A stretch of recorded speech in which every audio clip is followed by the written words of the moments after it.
17వ అధ్యాయము 3వ వచనాన్ని మనం చదివితే అక్కడ ఈ రీతిగా చదువుతాం. దేవుని యొక్క వాక్యాన్ని చదువుతాం. ఎవరు చదవండి. అద్వితీయ సత్యదేవుడమైన నిన్ను నీవు పంపిన యేసుక్రీస్తుని ఎరుగుటయే నిత్య జీవము అనేది. అంటే ఈ లోకంలో దేవుళ్ళని పిలువబడినటువంటి వారు ఎంతో మంది ఉన్నప్పుడు కూడా అద్వితీయ సత్యదేవుడమైన నిన్ను నీవు పంపిన యేసుక్రీస్తుని ఎరగటంలోనే నిత్య జీవం ఉంది అనే వాస్తవాన్ని అక్కడ జ్ఞాపకం చేస్తున్నాడు. మనం దేవుడి యొక్క వాక్యాలు చూసినప్పుడు యోహాను అద్వితీయ సత్యదేవుడి గురించినటువంటి జ్ఞానం మనుషులందరూ కలిగి ఉండటం ద్వారా రాబోయేటువంటి నిత్య నరకాన్ని తప్పించుకొని నిత్య జీవానికి వారసులు అవ్వాలంటే మనం తెలుసుకోవాల్సింది ఏంటి అంటే అద్వితీయ సత్యదేవుడైనటువంటి వారిని మనం ఖచ్చితంగా ఎరగవలసినటువంటి అవసరం ఉంది. మనం తెలుసుకోవడమే కాదు, మన బిడ్డల యొక్క హృదయాల్లో కూడా నిజ దేవుడు ఎవరు అనే పరిచయాన్ని మనం చేసినప్పుడు వారు పెరిగి పెద్దవారైన తర్వాత కూడా ఆ దేవుడిని విడిచిపెట్టనటువంటి పరిస్థితిలో నిలిచి ఉంటారని మనం చదువుతాం. యోహాను రాసిన మొదటి పత్రిక 5వ అధ్యాయంలో 20వ వచనంలో యేసు ప్రభువు గురించి మాట్లాడుతూ అదే యోహాను మరొక సంగతిని జ్ఞాపకం చేశాడు. చదువుతాం. యోహాను రాసిన మొదటి పత్రిక 5వ అధ్యాయము 20వ వచనాన్ని మనం చదువుతాం.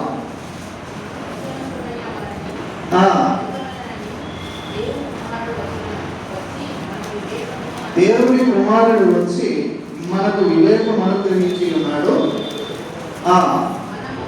మనము దేవుని కుమారుడైన యేసుక్రీస్తు నందున్న వారమై సత్యవంతుని ఎందున్నాము. ఆయనే నిజమైన దేవుడును నిత్య జీవమునై ఉన్నాడు అనే విషయాన్ని మనకు బోధిస్తున్నాడు. అంటే నిజమైనటువంటి దేవుడు, నిత్య జీవాన్ని అనుగ్రహించేటువంటి దేవుడు, అంటే నిజమైనటువంటి దేవుడు అనే ఆ మాటను మనం ఆలోచన చేసినప్పుడు నిజానికి దేవుడు కానటువంటి వారు ఉన్నారా? ఆలోచన చేద్దాం. నిజానికి నిజమైనటువంటి దేవుడు అని మనం ఆలోచన చేసినప్పుడు నిజానికి దేవుడు కానటువంటి వారు ఉన్నారా అని మనం జాగ్రత్తగా దేవుని యొక్క లేఖనాలను పరిశీలన చేసినప్పుడు గలతీ పత్రిక 4వ అధ్యాయము 8వ వచనాన్ని మనం చదివితే పౌలు గలతీలో ఉన్నటువంటి సంఘాన్ని గురించి మాట్లాడుతూ ఈ రీతిగా చెప్పాడు. చదువుదాం. 4వ అధ్యాయము 8వ వచనాన్ని చదువుదాం. గలతీయులకు రాసినటువంటి పత్రిక 4వ అధ్యాయం 8వ వచనం. ఆ కాలమందైతే మీరు దేవుని ఎరగని వారై నిజమునకు దేవుళ్ళు కాని వారికి వారసులై ఉంటిరి గాని ఇప్పుడు మీరు దేవుడిని ఎరిగిన వారు మరి విశేషముగా దేవుని చేత ఎరగబడిన వారై ఉన్నారు అనే విషయాన్ని మాట్లాడుతున్నాడు. అంటే అక్కడ ఉన్నటువంటి సంఘం గతంలో వారి పరిస్థితిని మనం ఆలోచన చేసినప్పుడు వారి యొక్క జీవితాల్లో అంతకు ముందు ఉన్నటువంటి స్థితిని జ్ఞాపకం చేశాడు. అంతకు ముందు వారు ఏ స్థితిలో ఉన్నారు అని మనం ఆలోచన చేసినప్పుడు నిజమునకు దేవుళ్ళు కాని వారికి వాళ్ళు దాసులై ఉన్నారు. నిజమునకు దేవుళ్ళు కానటువంటి వారు దేవుళ్ళుగా ఉండడానికి సరిపడినటువంటి అర్హత లేనటువంటి వారికి అక్కడ ఉన్నటువంటి సంఘం గతంలో దాసులై ఉన్నారు. అలాంటి దాసులై ఉన్నటువంటి వారి మధ్యలోనికి దేవుని యొక్క వాక్యం ఎప్పుడైతే వెళ్ళిందో ఆ వాక్యాన్ని బట్టి వాళ్ళు ఏం చేసుకున్నారు అంటే నిజమైనటువంటి దేవుడిని వారు తెలుసుకున్నారు. అలాగే నిజమైనటువంటి దేవుడితో వారి యొక్క సహవాసం అనేటువంటిది కొనసాగించడానికి వారు దేవుడి చేత కూడా విశేషముగా ఎరగబడినటువంటి వారిగా మనం చూస్తూ ఉన్నాం. అపోస్తలుడైనటువంటి పౌలు ఏథెన్సు పట్టణంలో చేసినటువంటి ఒక ప్రసంగంలో మనం చూసినప్పుడు అపోస్తల కార్యం 14వ అధ్యాయము 15వ వచనాన్ని మనం చదివినప్పుడు అక్కడ పౌలు ఈ రీతిగా మాట్లాడుతున్నాడు. లుస్త్రా ప్రాంతంలో ఆయన సువార్త ప్రకటిస్తూ వచ్చాడు. అక్కడ అయ్యలారా మీరు ఎందుకు ఇలా చేయుచున్నారు? మేము కూడా మీ స్వభావం వంటి స్వభావం కలిగినటువంటి వారినే మీరు ఈ వ్యర్థమైన వాటిని విడిచిపెట్టి ఆకాశమును భూమిని సముద్రమును సమస్తమును సృజించిన జీవము గల దేవుని వైపు తిరగవాలని మీకు సువార్త ప్రకటించడానికి ఈ స్థలానికి వచ్చాం అన్నారు. అంటే వాస్తవంగా లుస్త్రాలో బలహీన బాధలు కలిగినటువంటి ఒక వ్యక్తి ఉన్నాడు. ఆ వ్యక్తిని పౌలు సేవకులు ఇరువురు కూడా అపోస్తలులు కనుక వారిని స్వస్థపరిచారు. స్వస్థపరిచినప్పుడు ప్రజలందరూ ఏం చేశారు అంటే, పౌలు సేవకులు ఇరువురు కూడా మనుషులు కాదు, వీళ్ళేదో ప్రత్యేకమైనటువంటి ఆకాశంలో దిగొచ్చారు కనుక వీళ్ళు నిజంగా దేవుళ్ళై ఉంటారేమో అని ఆలోచన చేసి ఏం చేశారంటే వారికి బలి అర్పించడానికి రెడీ చేస్తున్నారు. రెడీ చేస్తున్నప్పుడు పౌలు వారి మధ్యలో నిలబడి మాట్లాడుతూ, మేము నిజమునకు దేవుళ్ళం కాదు, దేవుడు అవడానికి కావలసినటువంటి అర్హత కూడా మాకు లేదు, మేము ఎందుకు వచ్చాం అనేటువంటి మాట తెలియజేస్తూ భూమిని, ఆకాశాన్ని, సముద్రాన్ని, అందులో ఉన్నటువంటి సమస్తాన్ని కలగజేసినటువంటి జీవము గల దేవుడి వైపు మీరు తిరగవాలని సువార్త ప్రకటించడానికి వచ్చాం. మేము దేవుడు అన్నట్టు కాదు, జీవం కలిగినటువంటి దేవుడు ఆయన ఉన్నాడు, ఆయన వైపు మీరు తిరగాలని సువార్త ద్వారా నన్ను పిలవడానికి వచ్చాము అని పౌలు వారితో చెప్పి వారు అర్పించేటువంటి బలంతా కూడా ఆపివేసినట్టుగా, దానికోసం ఎంతో ప్రయాసపడినట్టుగా మనం చూస్తున్నాం. చాలా మంది ఈ రోజుల్లో కూడా వాస్తవంగా మనుషులను దేవుడిగా భావించడం, అలాగే వస్తువులను దేవుడిగా భావించడం, వెరగలిగినటువంటి వాటితో చేయబడినటువంటి దానిలో ఏదో ఉంది అనేటువంటి ఒక ఆలోచనతో జీవం గల దేవుడిని ఎరుగలేటువంటి స్థితిలో నిత్య జీవాన్ని బాగుంటున్నటువంటి పరిస్థితిలో లోపం కొనసాగుతుంది. అయితే మన జీవితంలో జీవం గల దేవుడి వైపు తిరగాలని పెద్దల ద్వారా, సువార్తికుల ద్వారా, సేవకుల ద్వారా మనకు వాక్యాన్ని ప్రకటించి దేవుడు తన వైపు మనల్ని తిప్పుకున్నాడు.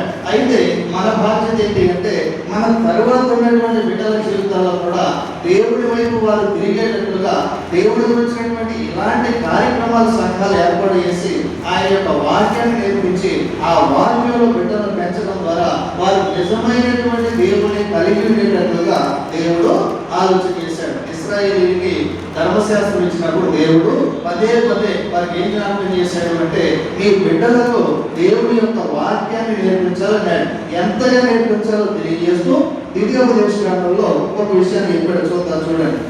ద్వితీయోపదేశకాండం 6వ అధ్యాయంలో మనం చదివినప్పుడు అక్కడ ఈ రీతిగా దేవుడు ధర్మశాస్త్రాన్ని గురించి ఆజ్ఞాపిస్తూ తల్లిదండ్రులకు కొన్ని బాధ్యతలను తెలియజేశాడు. ఒకసారి చదువుదాం చూడండి. 6వ అధ్యాయము 4 నుంచి మనం చదివితే, ఇశ్రాయేలు వినుము, మన దేవుడైన యెహోవా అద్వితీయుడైన యెహోవా నీ పూర్ణ హృదయముతోనూ, నీ పూర్ణ ఆత్మతోనూ, నీ పూర్ణ శక్తితోనూ నీ దేవుడైన యెహోవాను ప్రేమింపవలెను. నేడు నేను నీకు ఆజ్ఞాపించే మాటలు నీ హృదయములో ఉండవలెను. నీవు నీ కుమారులకు వాటిని అభ్యసింపజేసి నీ ఇంట కూర్చుంటున్నప్పుడును, త్రోవను నడుచున్నప్పుడును, పండుకున్నప్పుడును, లేచినప్పుడును వాటిని గురించి మాట్లాడవలను. సూచనగా వాటిని నీ చేతికి కట్టుకోవలను. అవి నీ కన్నుల నడుమ రాసుకోవలను. నీ ఇంటి ద్వారబంధం మీదను, గౌడల మీదను వాటిని రాయవలను. అంటే బిడ్డలతో చేసేటువంటి ప్రతి పనిలో, ప్రతి ప్రయాణంలో, ప్రతి అవసరంలో, ప్రతి స్థలంలో, ఏ సమయమైనా సరే వారికి ఏమి నేర్పించాలని దేవుడు ఆశిస్తున్నాడు అంటే, ఏమి నేర్పించాలనుకుంటాడు? దేవుని యొక్క ఆజ్ఞలు, దేవుని యొక్క విధులను వారి హృదయంలో ఎల్లప్పుడూ వాటిని గురించి మాట్లాడుతూ ఉన్నారు. ఇశ్రాయేలీయులకి దేవుడు కొన్ని పండుగలను కూడా ఏర్పాటు చేశాడు. ఏర్పాటు చేసినప్పుడు బిడ్డలు అడుగుతారు, ఈ పండుగ మనం ఎందుకు చేస్తున్నాం? ఉదాహరణకి ఓ గుడారాల పండుగ ఏమన్నాడు అనుకోండి, 7 రోజుల పాటు సమాజానికి దూరంగా వెళ్ళి ఖాళీ మైదానాన్ని ఏర్పాటు చేసుకొని వారు గుడారాలు వేసుకొని 7 రోజుల పాటు ఇంటిని సమస్తాన్ని వదిలిపెట్టేసి ఆ గుడారాల్లో జీవిస్తూ దేవుని స్తుతిస్తూ ఆ 7 రోజులు గడిపేవారు. అప్పుడు అది ఎందుకు జరుగుతుంది, ఎందుకు ఎలా చేస్తున్నారు అని పిల్లలు అడిగారు అనుకోండి, వారికి ఓర్పుగా, సహనంగా కొన్ని విషయాలు అంటే జరిగినటువంటి చరిత్ర మాట్లాడారు. ఏం జరిగిన చరిత్ర? దేవుడు గత కాలంలో ఐగుప్తులో ఉన్నప్పుడు అబ్రహాము, ఇస్సాకు, యాకోబులతో ఎలాగ నిబంధన చేశాడో, ఇశ్రాయేలు ప్రజలు ఎలాగ దీవించాడో, అయితే ఐగుప్తీయులు ఇశ్రాయేలుని ఎలాగ పాడు చేయాలని ఆలోచన చేసినప్పుడు మోషే ద్వారా విడిపించబడి రక్షించబడి వారందరూ కానానికి క్షేమంగా ఎలా చేర్చబడ్డారో, దేవుడు వారికి తోడుగా ఉన్నటువంటి దానికి దేవుడు వారి మీద పెట్టినటువంటి శ్రద్ధకు జ్ఞాపకార్థంగా 7 రోజుల పాటు పండుగ ఆచరించమని దేవుడు చెప్పాడు. ఇది ఎందుకు చేస్తున్నాం అని పిల్లలు అడిగినప్పుడు, ఇదిగో మన దేవుడు మన జీవితంలో చేసినటువంటి మేలులను జ్ఞాపకం చేసుకోవడానికి దీనిని చేస్తున్నామని నిర్భయంగా, స్వతంత్రంగా, సంతోషంగా దేవుడి చేత మేలు అనుభవించినటువంటి వారంగా ఉండి ఆ విషయాలు వారితో మాట్లాడాలి. పస్కా పండుగ గురించి ఆచరించినప్పుడు ఇది ఎందుకు చేస్తున్నాం అని అడిగినప్పుడు, ఇదిగో ఒకప్పుడు జ్యేష్ఠ సంతతిని చంపకుండా దేవుడు ఐగుప్తీయులను మాత్రమే శిక్షించి మనల్ని రాత్రి మరణ దూత చేతిలో పడకుండా విడిపించి క్షేమాన్ని దేవుడు ఇచ్చాడు కనుక ఇదిగో ఆయన నామాన్ని మనం జ్ఞాపకం చేసుకోవాలి, ఆయన ఆజ్ఞలకు విధేయత చూపాలి. అబ్రహాము, ఇస్సాకు, యాకోబుల వలె మనం కూడా విశ్వాసంలో దేవుడు కలిగి బ్రతకాలి అని బిడ్డల దగ్గర మాట్లాడేటువంటి పరిస్థితిని మనం ఆలోచించాలి. అయితే ఈ విషయంలో ఇశ్రాయేలీయులు కొంత నిర్లక్ష్యాన్ని వహించారు. నిర్లక్ష్యాన్ని వహించినప్పుడు వారి జీవితంలో వారి పిల్లల పరిస్థితి ఎలా ఉందో చదువుదాం. ఒకసారి చూడండి. నిర్లక్ష్యంగా ఉండటం ద్వారా ఏం జరిగింది ఇశ్రాయేలు సమాజంలో? న్యాయాధిపతుల గ్రంథం 2వ అధ్యాయం చదువుదాం. న్యాయాధిపతుల గ్రంథం 2వ అధ్యాయంలో 10వ వచనాన్ని మనం చదువుదాం. ఆ తరము వారందరూ తమ పితరుల యొద్దకు చేర్చబడిరి. వారి తరువాత యెహోవానైనను ఆయన ఇశ్రాయేలీయుల కొరకు చేసిన కార్యములనైనను ఎరుగని తరం ఒకటి ఉండగా. ఎక్కడ పుట్టిందండి? ఏం చేశారంట? దేవుడి చేత విడిపించబడి నడిపించబడ్డారు. 40 సంవత్సరాలు దేవుడు ఆశ్చర్యకరంగా తాను నడిపించాడు. మార్గంలో తోడుగా ఉండి ఎన్నో విషయాలు, ధర్మశాస్త్రం ఇచ్చాడు, పండుగలు ఆజ్ఞాపించాడు. వీటిని తరచు బిడ్డలకి జ్ఞాపకం చేయాలని కూడా దేవుడు ధర్మశాస్త్రంలో బోధించాడు. అయితే ఇశ్రాయేలీయులు ఏం చేశారంట? దేవుడు చెప్పినటువంటి ఆజ్ఞలను వారు నిర్లక్ష్యం వహించినప్పుడు యెహోవాను కానీ ఆయన ఇశ్రాయేలీయులు చేసినటువంటి సంగతులను కానీ అసలు దేవుడంటే ఎవరో కూడా తెలియనటువంటి ఒక తరము ఎవరిలో పుట్టారు? బయట ఉన్నటువంటి అన్ని జనుల్లోనా ఇశ్రాయేలీయుల నుండి పుట్టారా? ఎక్కడ పుట్టారు? ఇశ్రాయేలీయులనే పుట్టారు. దేవుడి అనేటువంటి తరము అంటే ఒక తరం కక్షలోకి ఆ 2వ తరానికి వాళ్ళు ఏం అందించలేకపోయారు అంటే దేవుని యొక్క వాక్యాన్ని అందించలేకపోయారు, దేవుని యొక్క ఆజ్ఞాన్ని అందించలేకపోయారు. ఫలితం ఏంటి అంటే దేవుడిని ఎరగనటువంటి ఒక తరము ఇశ్రాయేలు జనాంగంలో పుట్టినట్టుగా మనం చదువుతున్నాం. కాబట్టి యెహోవానైనను ఆయన ఇశ్రాయేలు చేసినటువంటి కార్యములైనను ఆయన వాక్యములను ఎరగనటువంటి ఒక తరము ఇశ్రాయేలీయులను పుట్టినట్టుగా మనం చూస్తున్నాం. కాబట్టి ఇందులో మొదటి విషయం మనం ఏం చూస్తామంటే అద్వితీయ సత్యదేవుడైనటువంటి వారిని మనం ఎరగాలి.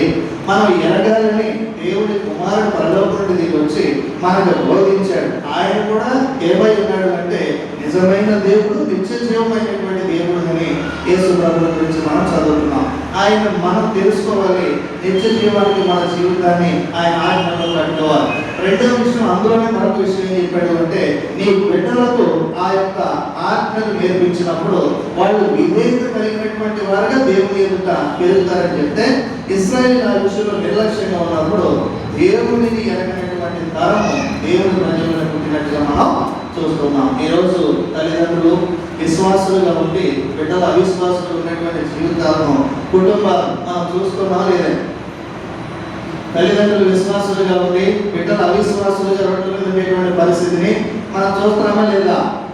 దానికి కారణం ఏంటి అనేది మనం ఆలోచన చేసినప్పుడు వారు వినగలిగినటువంటి వయసులో, వినగలిగినటువంటి సందర్భాల్లో వారిని గురించినటువంటి సరైనటువంటి శ్రద్ధ లేకపోవడం, దేవుడి మీద మనకు కూడా సరైనటువంటి శ్రద్ధ లేకపోవడం వల్ల మనం కొంత చెడిపోయినటువంటి వారిని ఆలోచన చేసినప్పుడు ఆ తర్వాత వచ్చేటువంటి వారు మరింత భయంకరమైనటువంటి పరిస్థితుల్లోకి వెళ్ళిపోతారు. ఇప్పుడు మనం ఆలోచన చేసినప్పుడు 5వ సంవత్సరం వయసు నుంచి 12వ సంవత్సరం వయసు ఉన్నటువంటి పిల్లలకి సండే స్కూల్ అవసరమే కాదండి.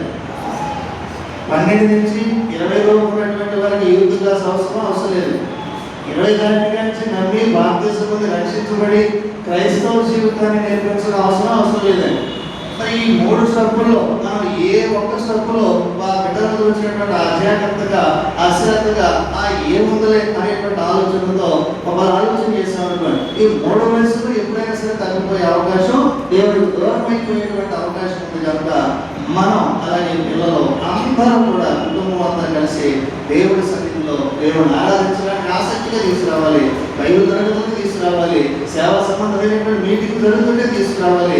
ఒకవేళ వారు ఏదైనా పరిచయం చేయగలిగేటువంటి సామర్థ్యం ఉంటే అక్కడ వచ్చినటువంటి వారందరినీ పలకరించడానికి, మంచినీళ్ళు ఇవ్వడానికి, పరిచయం చేయడానికి, శుభ్రం చేయడానికి, ఇలాంటి వాటి అన్నిటికీ వారిని ఉపయోగించినప్పుడు వాళ్ళు మనకంటే ఎక్కువ సంతోషంగా, మనకంటే ఎక్కువ ఉన్నతంగా దేవుళ్ళు ఉండాలని మనం ఆశించినప్పుడు ఆ ఫలితం అనేటువంటి మన కుటుంబాల్లో మనం చూడగలుగుతాం. ఇక రెండో విషయాన్ని మనం ఆలోచన చేసినప్పుడు ఇక్కడ